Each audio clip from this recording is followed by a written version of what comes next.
So Carol and I have had a lot of discussions about this idea of I'm not there yet, but that I can get there. That's the whole principle behind growth mindset. However, the discovery of growth mindset is worth thinking about.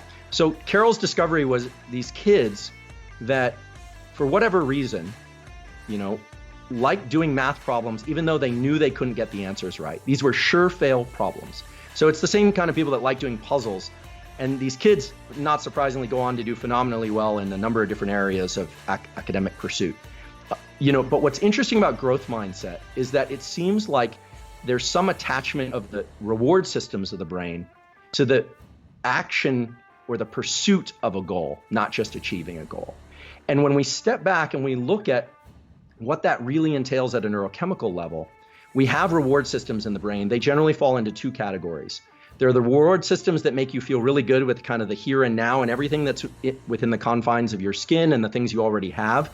Love of your dog, love of your spouse, gratitude for all the things you happen to have. And those are generally governed by the release of molecules like serotonin and oxytocin, okay? But then there's another reward system, which is the one that drove a lot of human evolution, which is the dopamine reward system. Now, dopamine is a very misunderstood molecule. It's often talked about only in the context of reward. Like, I'm going to work to this goal, I'm going to build my company, I'm going to get tenure as a professor, whatever it is, and you reach it and you get this dopamine reward. And indeed, that's true. But what's often not discussed is that dopamine is secreted en route to rewards while you pursue rewards.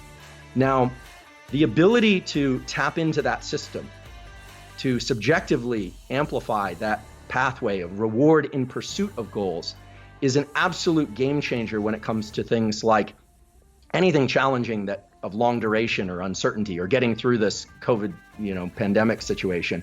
But the amazing thing is, remember, the brain only does 5 things, and we get to decide which of those sensations and perceptions have relevance and which ones don't, or which ones are attached to a goal and which ones aren't. So growth mindset, in its purest form, is the attachment of these reward systems to the effort process, to the friction process, and not just to obtaining a reward. And just as a kind of final point to that, there's a very well-known body of literature in neuroscience, at least among neuroscientists, that talks about something called reward prediction error. And it says, if you can dose the dopamine subjectively as you go through the pursuit of something, and then have a lot of dopamine when you reach that thing, it's very likely that you're going to reinforce that circuit. There will be neural plasticity, and that circuit will become stronger. So the next time you will revisit those sets of behaviors. The opposite can happen too, where you're in real anticipation of something. This is going to be great, this is going to be great, this is going to be great. And then you reach that goal and it's kind of underwhelming. And that generally triggers this circuit that I referred to earlier, this kind of disappointment or pro-depressive circuit. So dopamine is involved in reward, but it's also involved in the pursuit of rewards.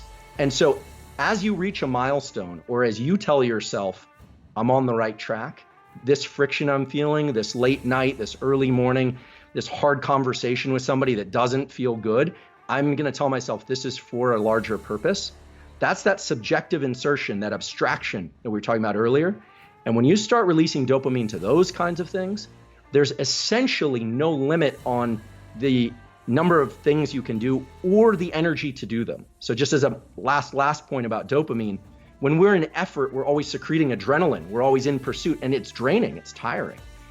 Dopamine has this beautiful capacity to buffer adrenaline. And you know this, you've experienced this before, because if you've ever been working really, really hard, maybe your team is depleted, everything's just a mess, and somebody cracks a joke, and all of a sudden, in an instant, it's like everything's reframed. That couldn't have been hormonal. Hormones work on the schedule of like hours to days to weeks. It had to be neurochemical. It absolutely had to be neurochemical, and that neurochemical is dopamine.